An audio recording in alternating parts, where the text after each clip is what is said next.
Senator Urquhart. Thank you, Mr Deputy President. I rise to speak on the Solar Hot Water Rebate Bill 2012, another private member's bill from the opposition that is nothing more than opportunity grandstanding. While this side of Parliament has provided more support to renewable energy than any government in Australian history, the opposition put forward a bill that will do nothing to help Australia make the transition to a clean energy future. It merely continues the attitude of those opposite of all show and no delivery. No regard for fiscal responsibility, no regard for the guidelines of a scheme that has been in place for many years and is merely ending at the time that these guidelines have prescribed. It is grandstanding at its absolute worst, and it is why those opposite face their big black hole of $70 billion of unfunded commitments. $70 billion of unfunded commitments, and just this week Minister Wong has done the numbers and the coalition will deliver a $9 billion deficit. This is another irresponsible measure in a long line of irresponsible measures. On and on they go with their one goal of wrecking every responsible measure this government implements. On and on, promising, promising, promising, but never with a plan for Australia's future. Mr Deputy President, the renewable energy buyback scheme was not closed early. The scheme from the beginning was not designed to be an ongoing program. The scheme offered a rebate of $1,000 for the installation of a solar hot water system and a $600 rebate on heat pump systems. It was for households to install a new hot water system when replacing an electric storage hot water system in an existing home. The scheme did not apply to the new building market. When the program was announced on the 17th of July 2007 under the Howard government, the scheme was funded until 30th of June 2012. And this is the date that the scheme will end. It is obvious that those opposite do not even understand a program that they implemented. Because people have 4 months to apply for the rebate, in order for the scheme to finish on the 30th of June 2012, it was necessary to announce the closure of the scheme on the 28th of February 2012. That is what this government did. This meant that everyone that bought an eligible system had an equal amount of time to apply for the rebate. I repeat, in order for the scheme to end on the date that was prescribed when the scheme was announced by the Howard government, it was responsible and prudent to announce the closure on the 28th of February 2012. And the Gillard Labor Government has stuck with this timeframe because we are committed to being fiscally responsible and acting in the long-term interests of industry as we move to a clean energy future. Announcing the scheme's closure any later would not have given people the full 4 months to apply for their rebate, potentially disadvantaging those people that purchased a solar hot water system after this time. It would have been misleading to delay announcing the scheme's closure. Further, announcing closure of the scheme any earlier would have exposed the program budget to serious risk of overspend due to unanticipated demand. It is common practice that if someone calls last drinks, people will rush up to grab what they can.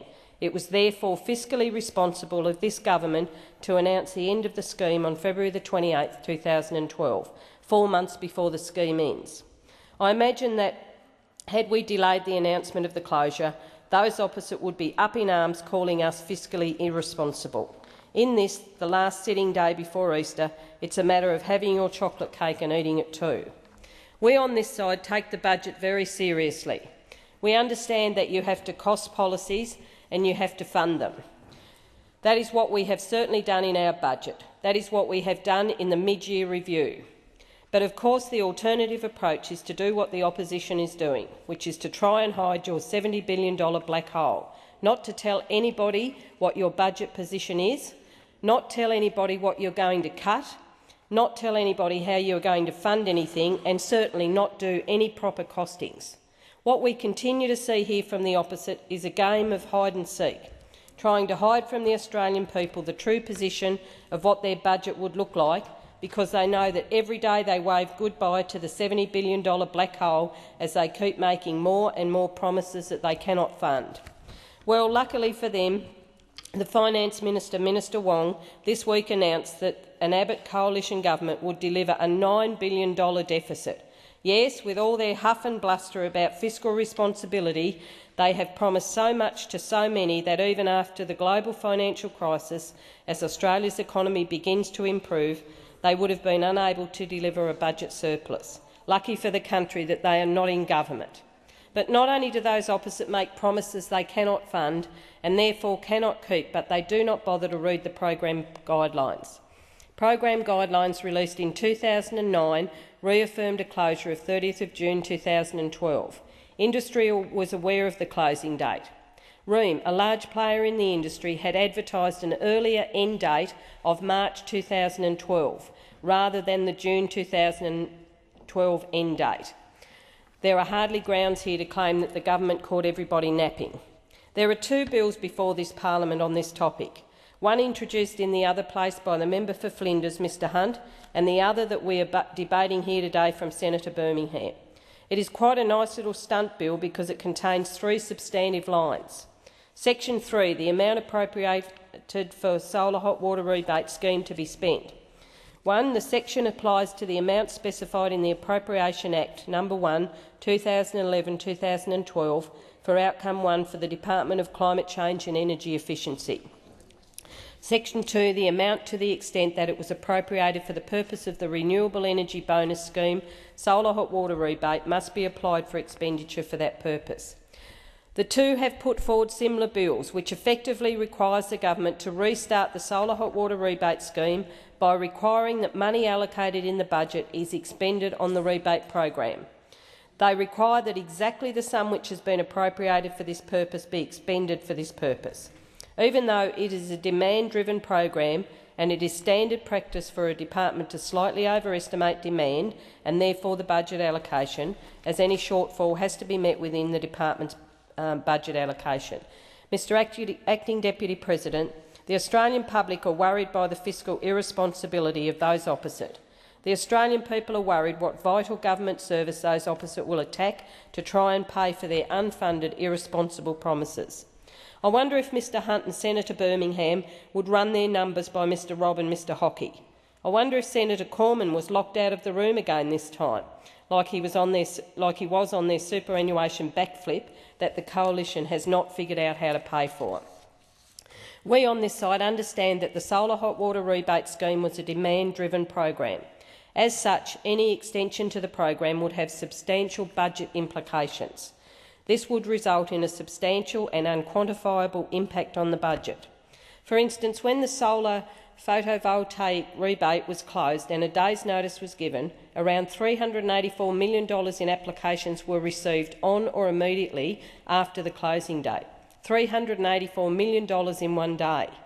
The decision made by the government to not give notice, not to call last drinks in this instance, is evidence of a Labor government committed to fiscal responsibility. It would be fiscally irresponsible to reopen the program. It would confuse households, increase uncertainty for business and expose the administering department to significant budget risk. That is because an administering department manages demand-driven programs by slightly overestimating demand, as any shortfall has to be met within the department's budget allocation. It is therefore vital to ensure that there aren't any last drink runs like that which the opposite propose. It is vital that this scheme be ended as planned and that these bills be voted down. Mr Acting Deputy President, the Gillard Labor Government is taking the responsible steps to manage the budget and to move our economy to a clean energy future. Since coming to office in 2007, we have boosted funding for the Renewable Energy Buyback Scheme to enable 25,000 more installations than promised by the Coalition Government.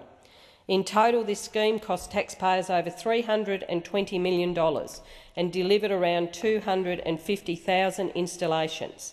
And after the program ends on the 30th of June 2012, the government will continue providing ongoing incentives for installing hot water systems, solar hot water systems.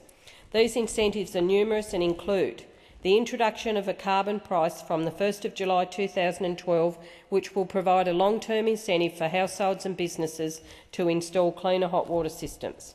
The renewable energy target will continue to provide support until 2020, with consumers offered up to a $1,000 discount for installing a solar hot water system in a new or existing home. The installation of solar hot water heaters is also eligible for support under the Low Carbon Communities program, worth over $330 million.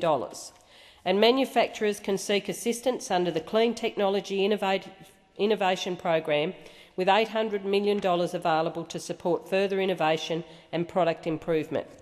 This will give the solar hot water industry an incentive to retool and modernise the manufacture of these units, providing practical assistance to manufacturing businesses while supporting the incentives created by the carbon price to improve energy efficiency or use of energy from cleaner sources. I also note that in most jurisdictions, electric storage hot water systems cannot be installed in new homes, meaning that households must install a solar heat pump or gas system. Most jurisdictions are also progressively banning electric storage hot water systems in existing homes when an existing system fails and cannot be repaired. Furthermore, Government is also considering a national energy savings initiative which, if adopted, would provide an incentive to solar hot water. Also, I understand that federal, state and territory governments are working on mandatory disclosure measures for energy performance information for homes when offered for sale or rent. These reforms would provide information about the value of solar hot water to prospective buyers and renters. This government has measures to assist the hot water industry now and have plans for measures in the future. This government has provided more support to renewable energy than any government in Australian history. Our current policy settings are designed to transition to a clean energy future, and that future includes solar hot water. We are interested in real solutions, funded solutions, while the opposition through this bill once again demonstrate that they are more interested in opportunistic grandstanding, more interested in irresponsibly throwing cash around whenever they see fit, and unfortunately not interested at all in how Australia can make the transition to a clean energy future. What Senator Birmingham and Mr Hunt are suggesting would require us to reopen the scheme, but they know we can't do this with a demand-driven scheme, as it would cause a spike in demand. It's the sort of stunt you would expect from a party that is trapped in a $70 billion budget black hole and whose only way is to spend. The government is ending the scheme on time, as it was always destined to, not scrapped, not early. And in total accordance with the guidelines, this was a bridging program that was always meant to finish upon the introduction of a carbon price. Do those opposite remember that it was coalition policy when this program commenced to introduce a carbon price, although not without confusion from their former leader? To remind them, this is what happened during 2007. One day in question time, Prime Minister Howard seemed to tell the Parliament he believed the jury was still out on the connection between human activity and climate change.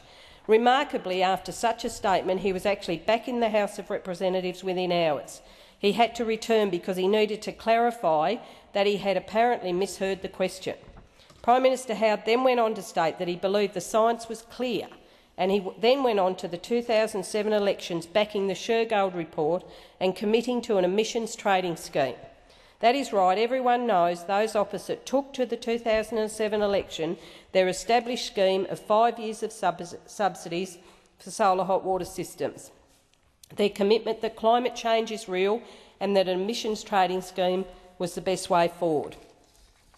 Now, when this government is making the responsible steps to wind up a program that those opposite started, that those opposite set the end date for, and that those opposite put in place to be a lead into a carbon price, all those opposite can do is sink deeper into their $70 billion black hole. At least this side of the chamber have our priorities right. We are getting on with the job of governing for all Australians, especially the most disadvantaged and at risk in our community. Just this week we have passed into law the Mineral Resources Rent Tax Bill 2011, a reform that will spread the wealth of the mining boom to all Australians and strengthen our economy for the future. We are using the mining tax to boost the superannuation savings of low-income Australians by up to $500 per year by removing the tax on super for people earning up to $37,000. This will assist 3.6 million low-income earners, including 2.1 million women, to save for a decent retirement. And while we're at it, we're giving small businesses a tax cut and investing in much-needed infrastructure in regional Australia. Labor understands that for a stronger Australia we need to bring all Australians along together. We have also this week passed into law the Road Safety Remuneration Bill 2011 the Building and Construction Industry Improvement Amendment, Transition to Fair Work Bill 2012, and the Fair Work Amendment, Textile Clothing and Footwear Industry Bill 2011. The Road Safety Remuneration Bill will promote safety and fairness in the road transport industry. The Building and Construction Industry Improvement Amendment Bill will replace the ABCC with a new body to provide a balanced framework for cooperative and productive workplace relations in the building and construction industry. The TCF Fair Work Amendment Bill will provide enhanced workplace protection for Australia's most vulnerable workers and, in particular, outworkers. This is a Labor government that is delivering for hard-working Australians.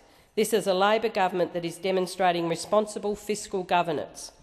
This is a Labor government that has a 40-odd-year plan to combat dangerous climate change in a way that transitions our economy in the cheapest, most efficient way possible. Labor's plan sets out a strategy to cut Australia's emissions by 80% on 2000 levels by 2050. Simple examination of the opposition's plan reveals a massive problem. They have a costly plan to cut emissions by the bipartisan target of 5% of 2000 levels by 2020. Labor's plan is centred around the introduction of a carbon price from the 1st of July 2012, beginning with a fixed price of $23 per tonne of carbon dioxide emitted. This price will be a price signal for industry. This price will then rise at 2.5% a year in real terms for 3 years.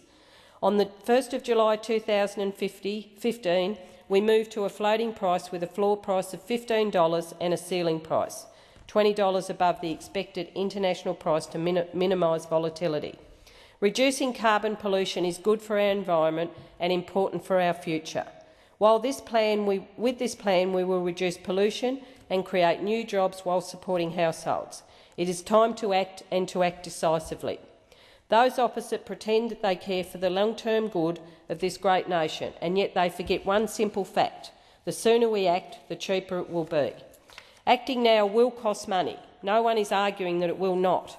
We are seeking to make the 500 biggest polluters pay and assist households and industry through the transition. They are seeking to make every Australian pay through using general government revenue to give subsidy to polluters.